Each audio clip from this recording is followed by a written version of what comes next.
toyeko bibwaka tata ekatina kembo na yo toyeko kumbabe na yo nanya kotelema kolo bipayo telemi yawe yango tokitili boso yango ya pekembo na yo. Bonsoir mesdames et messieurs, fidèles téléspectateurs de l'émission Akatik Adoration. Akatik Adoration, aujourd'hui nous sommes là pour vous, très chers téléspectateurs. Comme je dis toujours, Akatik Adoration est une émission chrétienne pour la vie de Banazamé, aux prophètes, aux apôtres, aux évangéliques, aux musiciens. On a pour ça, Akatik Adoration, nous sommes là pour vous. Comme je dis souvent, contactez-nous au numéro que vous voyez dans le bar du grand, donc c'est un peu ça. Et là, je tiens à saluer toute l'équipe technique de l'émission Akatik Adoration, sans oublier le chef DT Gaïta qui est la technique.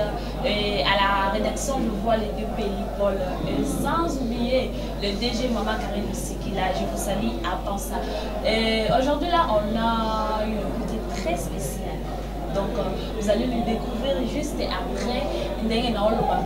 Donc, et on le route parce que Akatik Adoration la vie nous va nous dire qu'à chaque donc nous sommes là avec notre invité et nous allons le découvrir juste la chanson qu'on va demander à l'ingénieur qui va faire tout de nous balancer. Mais nous sommes aussi en Sénat et il est aussi musicien. Il est aussi pasteur qui est reconnu ici au Congo central et plus particulièrement à Matadi. Donc il est pasteur reconnu. Et il est pasteur de l'église Arc-en-Ciel Rayobot de Tchassa. Donc tout de suite là, moi, on fait sa présentation là, et on va nous présenter normalement donc nous allons retourner à la régie pour demander la chanson de notre pasteur Zoé Mukangala de l'église de Arc-en-Ciel Rayobot de Tchassa, ingénieur.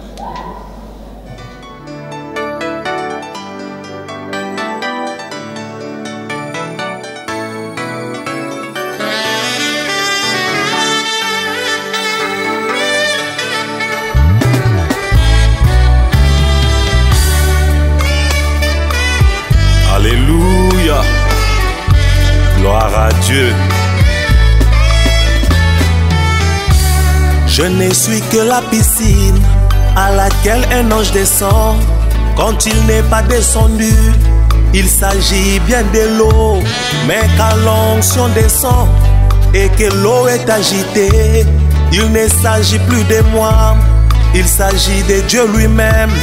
Il ne s'agit plus de moi, il s'agit de Dieu lui-même. Son onction est sur moi. Ce ne sont plus mes actions. La parole est prononcée sous l'onction, mon ami. Ce n'est plus parole humaine. Attention avec mépris.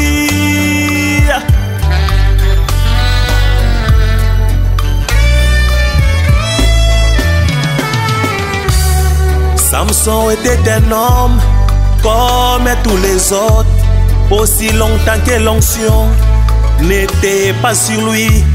Dès qu'il était saisi, ce n'était plus un homme.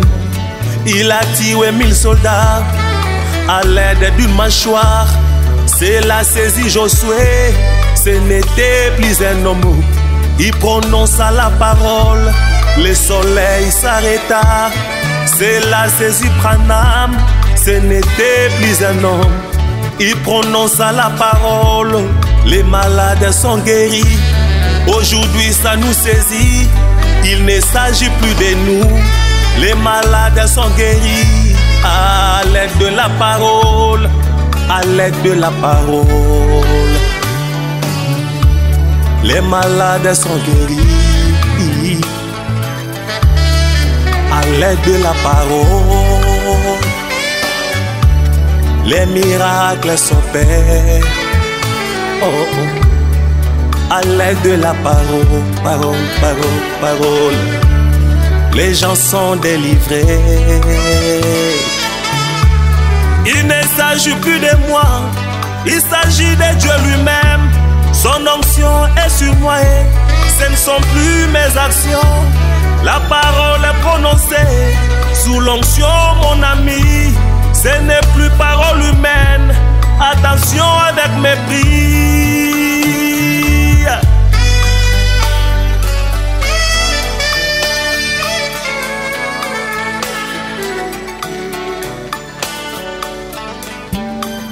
Alléluia.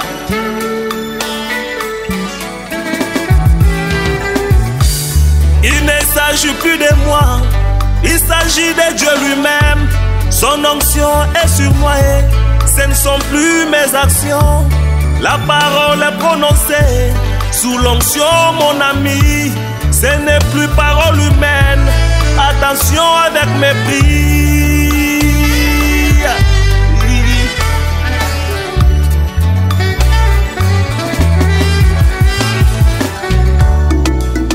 Nazali piscine à Bethesda. Tango mwanja kiti. Ezali susu maite. Ekomi eloko mosusu. Yango elongo na mwanje ngai na kokende. Na kolonga. Tango mwanja kitaka. Ngai na kokende. Ngai na kokende. Elongo na mwanje. Ngai na kokende. Elongo na Yesu ngai na kolonga apesi molimo apesi makabo omission ya lola alobi kende onanya kopekisa tango Yesu asalaka nani akotelemisa obilaka na Nzambe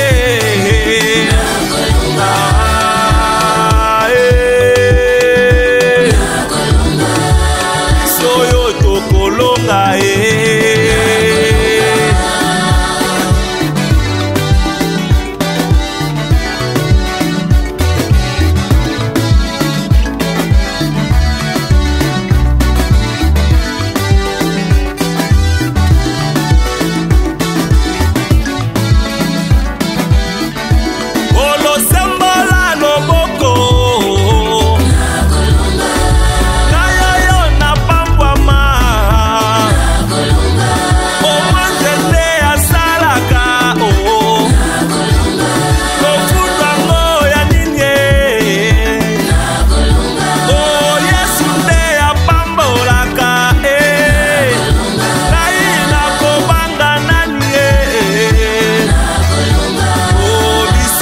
topambama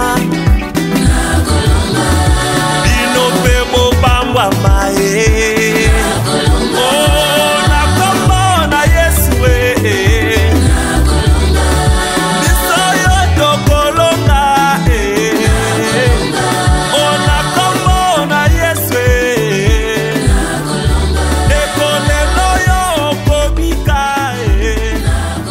ozali bana lelo pambwama.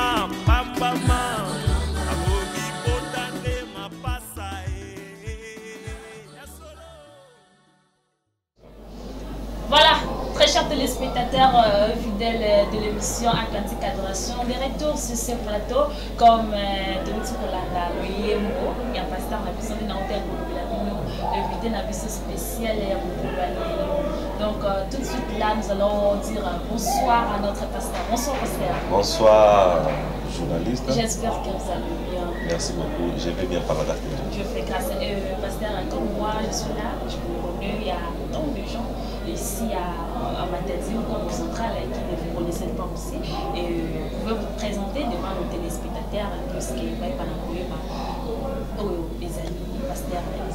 Ok, merci beaucoup. Je pense que dans RTA, nous avons pas mon père. J'ai souvent été ici à plusieurs fois, maintes reprises. Mais pour aujourd'hui, dans cette émission, je pense que c'est la première fois, mais ça ne sera pas la dernière fois. Je compte toujours à passer. Je réponds au nom du pasteur Zoé Mukangala. Je suis le pasteur visionnaire de l'église EAT Rehobot, l'église Akansel Tabernacle, Rehobot, précisément sur une chasse à Itumba, commune de Matadi. C'est une église qui n'a pas d'appartenance. C'est-à-dire quoi? Les églises, les actes dans le groupe, parce que tout ça dans la communauté, mais surtout dans la communauté, surtout dans la Rehobot, parce que nous sommes là pour toutes les églises, tout ça au centre. Il y a notre vision. Je suis aussi chanteur musicien, Yombaka, dans moi talent, qui est tout ça pour contribuer un plus dans le corps de Christ. Voilà, merci beaucoup, chers téléspectateurs, de la présentation de notre pasteur Zoé. Et il a bien expliqué là où se trouve l'église et a expliqué la vision avant Dengue et pasteur, aujourd'hui là nous allons parler un peu, nous allons encore deux en ce qui concerne les 5 ministères. Et tant il y a pas par confusion en ce qui concerne les 5 ministères. Et vous pouvez nous donner quelques versets et en citant aussi les 5 ministères.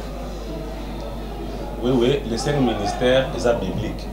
Ils sont pourquoi pas bien un ministère, pour ça des tâches. Ils sont dans le pays, ils ont le président, le président ne peut pas tout faire. Il y a un chef du gouvernement, il y a des tâches. Parce que son ministre, il y a travail, ministre de transport, pour aider des visions, il y a mon cause. Il est notre visionnaire, notre roi. Il est dans la vision. Il faut que qui doivent accompagner la vision du chef. Jésus lui-même a établi les 5 ministères. C'est dans le livre d'Éphésiens 4, à partir du verset 11. C'est là où les 5 ministères est pour Mamie. Écoutez, je peux lire. Il a donné les uns comme apôtres. Premier ministère dans les corps. Il y a le ministère de corps de Christ et le ministère de l'église locale.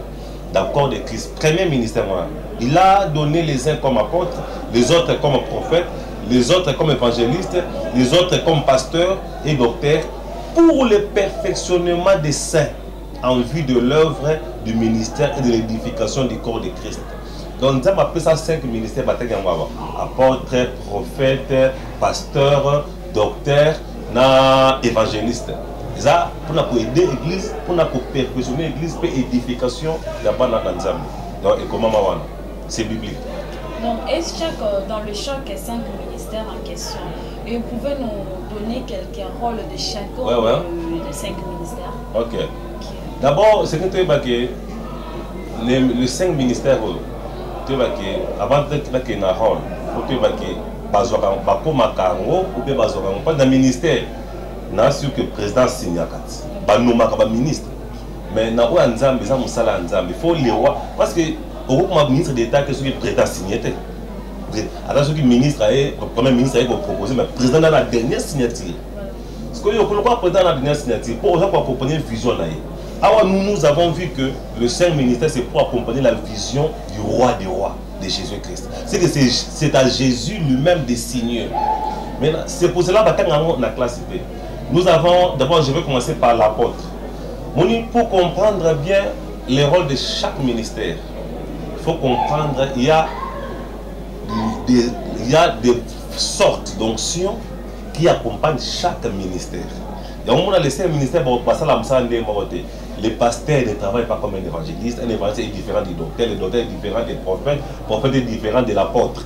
Pourquoi cette différence? C'est à cause de l'onction pour animer le ministère. Donc l'onction qui anime l'évangéliste, c'est différent de l'onction qui anime les pasteurs. C'est pourquoi c'est différent. Il y a le lieu comme moi je suis l'évangéliste, mais l'évangéliste est bon dans ça là. D'abord, on dit que apôtre, apôtre sur le bien dans la Bible, même sur ceux qui toquent dans Tite 1:5. Mais que dans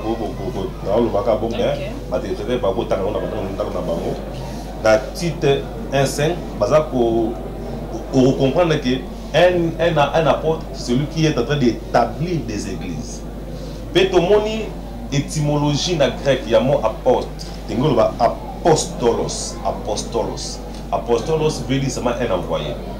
Donc, établir l'église. Quand Jésus est monté, il y a 12 apôtres. Ils ont prêché en commençant par ici, partout, en commençant par Jérusalem. Cela veut dire quoi? ils vont bâtir des églises. Mais bon, on va continuer. Vous voyez, un apôtre, ça, un visionnaire, quelqu'un qui part implanter à tiers ordre à l'équipe, implanter à tiers ordre. Soit l'apôtre Paul. Paul annonce la même chose. À qui quelque part a établi Timothée, Paul a établi Tite, Paul a établi Philémon. Ça peut établir bien passer la même chose. Il y a un apôtre. Sur lequel un apôtre. Deuxième ministère selon la Bible.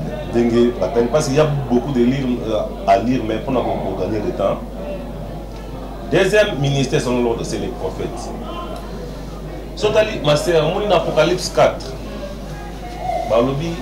il y a le trône de Dieu qui est là. Déjà, même nos téléspectateurs ont déjà eu le temps de lire ça. Avant d'accéder au trône, la Bible dit qu'il y a un arc-en-ciel. Avant d'accéder à l'arc-en-ciel, il y a la mer de verre, dans Apocalypse 4. Et il y a les 4 êtres vivants. Je sais que tu as déjà entendu parler de ça. Les 4 êtres vivants qui entourent le trône. Que font ces 4 êtres vivants? Est-ce que les gens se sont déjà demandé? Parce que depuis, il y a les 24 veillards là au ciel. Il y a aussi les chérubins et les séraphins. Il y a des anges. Donc, les 24 veillards bazawana. Mais est-ce que les 24 veillards bazawana ange? Tout ce qui est au ciel, c'est significatif. Mais je ne m'intéresse pas aux 24 veillards, mais je m'intéresse aux 4 êtres vivants. Les 4 êtres vivants, le premier avait la face du lion. Le deuxième, la face du veau, donc moi Nangome. Troisième, la face de l'homme. Quatrième, la face de l'aigle. Mais Ézéchiel, on parle de la même chose. Maintenant, ces 4 êtres qui ont 4 faces différentes, ils ont des yeux devant, derrière, pour voir. Pourquoi ils sont autour du trône? Dans le numéro, ceux qui ont fait l'émission, dans ma prochaine numéro, peut-être ceux qui ont fait l'occasion de donc les 4 êtres vivants là, tu comprends que selon la Bible, ce sont les 4 onctions autour du trône qui ont influencé les 5 ministères. C'est pourquoi un apôtre, c'est un lion. Il y a un apôtre qui a ordre. Même dans le titre, Paul a ordre. Même quand Paul parlait à Timothée, prêche, reproche, il y a ordre. Les apôtres et évangélistes. Les 2 ministères là à travers la notion du lion. Dieu se révèle à eux comme les lions. Et on dit, si tu allez bien, ma soeur, un évangéliste, il y a un thème à me pousser. Vous savez que la blague, il y a un thème à me pousser. Je t'ai pas dit, il y a une blague, l'évangéliste. Pour me pousser. Le lion a patienté. Le lion n'est pas patient. Le lion, pour déchirer, il déchire. Voilà, l'évangéliste, il y a un apôtre. Après, on a prophète. Prophète va aigle. Parce que le prophète a mon amusika, a mon avenir, la vision de l'aigle, a pour moi. Baba Toyo, nous avons cause à cause de l'église, on a mis à Sapola, à mon amakam. À terre, on a eu, mais à part côté, après c'est dans une vision, il voit. Il peut voir. Il y a la Bible dans 1 Samuel 9, bah dit que autrefois les prophètes étaient appelés voyants, mais le lion n'est pas le monde comment voyant, bah dit non pas prophète. Donc un prophète selon la Bible c'est un voyant. Tu as des problèmes, mais à ça, on a un premier aspect à prophète. Deuxième aspect, à mon appel, la parole de Dieu, l'inspiration. À ma inspiration, nous avons PC matière, inspiration. Dès qu'on a la vision, on a la prophétie. Là, c'est le prophète. On a onction aigle. So, jusqu'à un pasteur. Pasteur, il y a 4 onctions dans l'Apocalypse. On a pasteur à Ngombe. Na mboka ngombe na sala bilanga aya batia bango nini babenga ngo nini babenga ngo nini a comme joug a sala bilanga ils ont la patience. Donc on a celui qui est un pasteur attends ça qui nous donne tumba na cité soit comme pasteur bon vous remarquer à comment on a patience mon ko aussi pour pas vous ba bato ils ont yété onction de ma PC pour ekamba ministère wana. Mais un évangéliste a un bon côté. Il y a ceux qui pensent que par exemple, mis balai l'église. Moi, je suis pasteur, je suis évangéliste. Vous voyez que l'évangéliste a nos supportés, mais pasteur a nos supportés. On va tailler différemment la fonction différente. Après, toujours le docteur. Le docteur, c'est seulement un enseignant. Ça représenté par l'homme. Il y a un Kotan Sabiso. Parce qu'un évangéliste, c'est ce qui a gagné ma âme. À Tei. Batouana Baye. Docteur Oazawana. Il faut apprendre dans la Bible. Monikala. Moni. L'enseignant de la Bible, on dit docteur. Les pasteurs, pasteur n'a monté le ministère pastoral et avoir ministère mon maire. Ministère mon maire plutôt. Ministère maire. Donc, ministère mon naître. Pasteur Azakola, un médecin généraliste. Pasteur Azawana, maman Yabana. Il y a Azoboma. Il y a même sauté Babiawa dans la Bible, ce recueilli. On a tout le monde bien côté pastoral. Dans Jean 21, 16. Jésus a Pierre, paix mes brebis, les sabbats. Donc un pasteur a berger, il même berger, pasteur il a berger. Au monde a berger, il n'a pas tout le temps placement. Donc pasteur a monté pour s'occuper dans le social là-bas. Donc akata makambu, c'est on a obaswana qui, on a baduta bafinga qui, c'est on a condimé lembi, pasteur qui collègue ça et l'évangéliste n'a pas le temps de faire ça. Il me semble maintenant cher, miracle, moto qui tue, boule de feu, onction, bien langue, miracle, on est évangéliste. Après l'équipe, mais avant ça la suivi, nous avons suivi ma César pasteur, ministère on a passé pour amener ça na bateau, avant dans un moteur moulaïa, ça là va suivi. Là c'est le ministère pastoral. La base que j'ai énuméré tous les 5 ministères sur la bourse de mon corps pour rappeler. Donc à résumer, ma tâche n'a pas selon la Bible. Voilà. Merci beaucoup, Pasteur Zoé. Tu l'as dit au malin, on a expliqué le saut et on a battu les spectateurs. Et Pasteur, et ça la passe comment on a 5 ministères et comme on a Pasteur rebellé, tant que ça n'est pas appelé, mais ils ont côté Billingham na kati ya l'église. Oyoka kuna banzimba zolo baki pasteur wana za na appelé évangéliste wana boye. Okoloba nini vraiment na partie wana. OK, oui.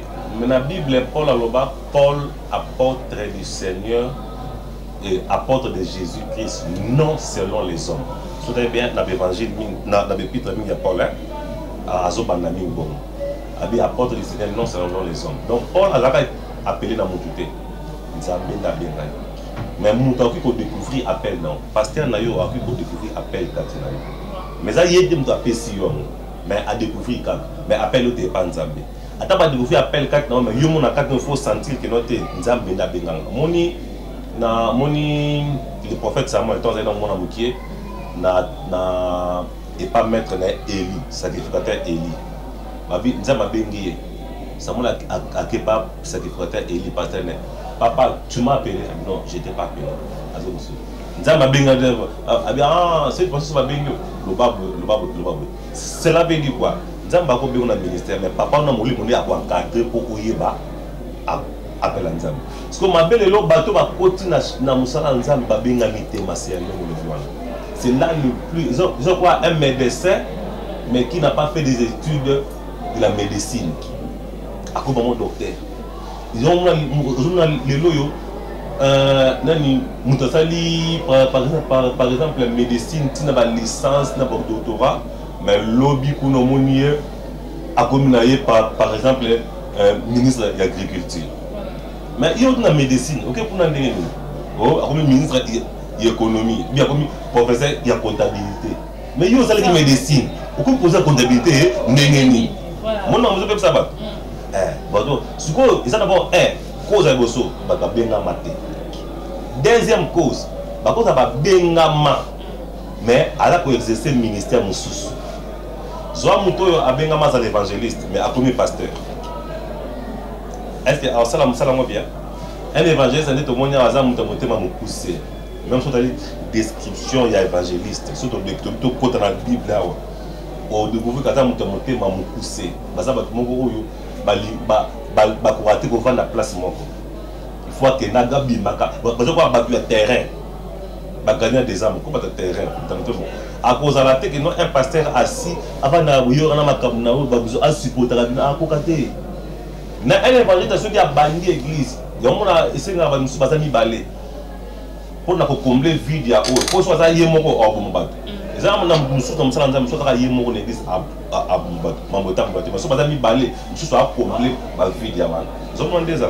faut me dire ça appelle ni par exemple ma bien nga yo za loka pasteur mais yo comme prophète on bien on a prophète mais en plus ministère pastoral existe seulement quand il y a des brebis de l'homme na mutu azana ba bandimité hein ma sœur mutu azana ba bien pasteur est-ce que yo bien maman moi suis abotité homme surtout bien par respect mais sens normal il y a maman et ça mutu aboti sens normal il y a papa et ça mutu aboti so mutu aboti bien papa quoi vous monde développer un pasteur parce que moi nous savons les habits on a 5 minutes les pasteurs à la pousse même pas tout ça la théologie ben la théologie par pasteur ça pousse moi nous savons pousse des pasteurs c'est parmi les 5 ministères l'unique ministère aux responsable il y a l'église qui acte dans l'église dans la charge des pasteurs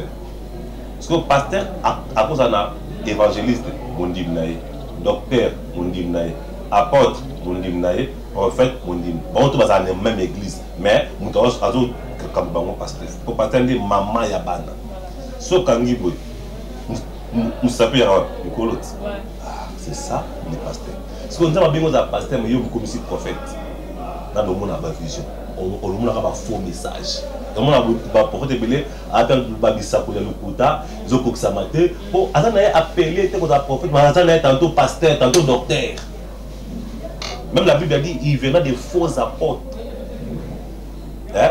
Il y aura des temps difficiles les gens se donneront une foule de docteurs on ne va pas comme un docteur oh quand on est évangéliste ben il y a comme un docteur il y a besoin pour mon kili. Voilà, merci beaucoup, Pasteur Zoé. Et en ces cas-là, quel conseil qu'on peut ça dans le genre et à bateau, côte ça, macabon, na katara, l'église ensemble. Bon, conseil, c'est encore simple. Conseil, c'est plus déjà que.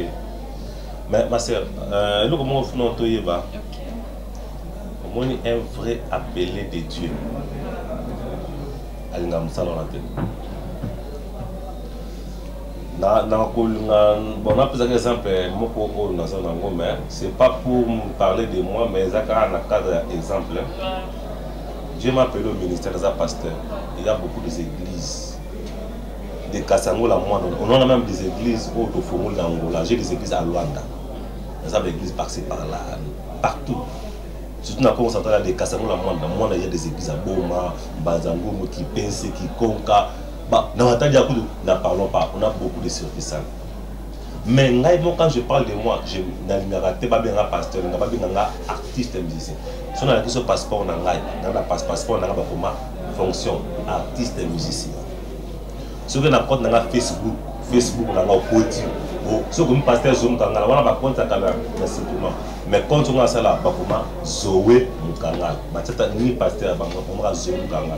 Ce qui est sur YouTube, nanga bakuma Zoé Mukanga.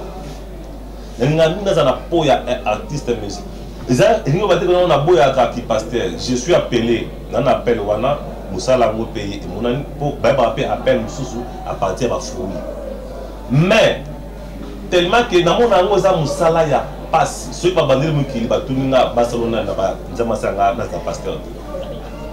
Zona nous sert mon quoi yebe frère mon quoi ya zana 10 démons. Dans le bonheur pour nous, ou bien des mois, bossa ni botika bolke lio. Exemple il y a David, dans le abou ba même, lion ya quelqu'un même, David a boto li même. Lion sani, ati même bolke David.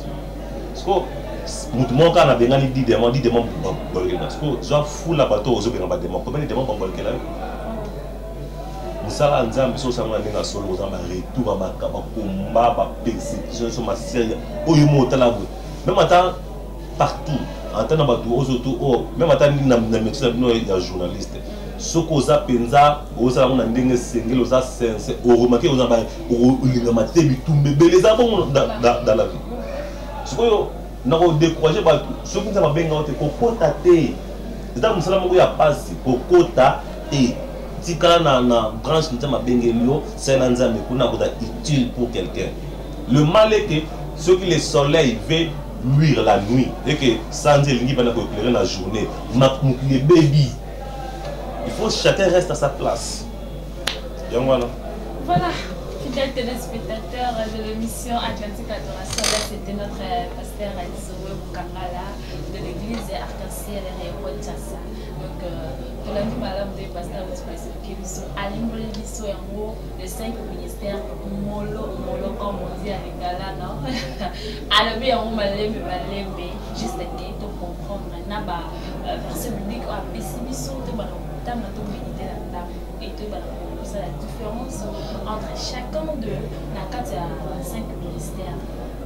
Na conseil à business souka par exemple benga mate pardon pour côté qui passe pas benga mutiko ba benga ni dit les morts ba ko balukela yo parce que benga mana yo té.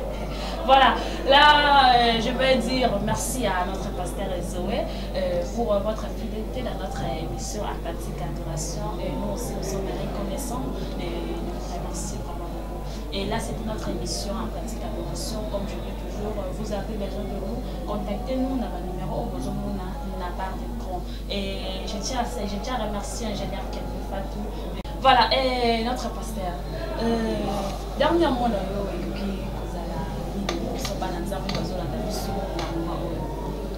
ok, dernièrement, on a dit non, Banzambe batanga pe Bible mingi. Voilà. Parce que ce que vous avez fait, on me rappelle la batanga mingi. Quand on va à Nzambe, to suka na peine na biso onzamba bengeli biso. Onzamba bengeli biso te to sala ngote to kende ko belate. Vous avez to suka. Nzamba ko pesa ba tâche suka ka wana. Kota na carré musuté. La Bible dit ne déplace pas les bornes. Tout respecter ma limite na biso. Donc on a remercié non.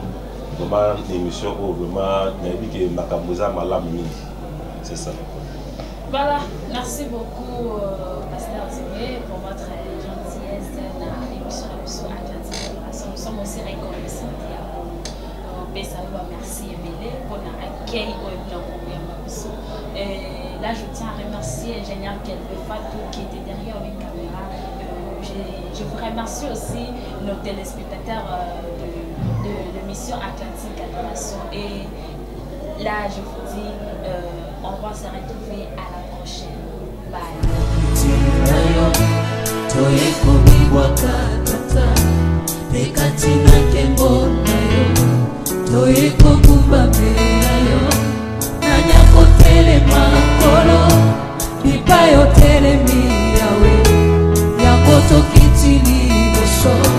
Yangu ya peke mbona yo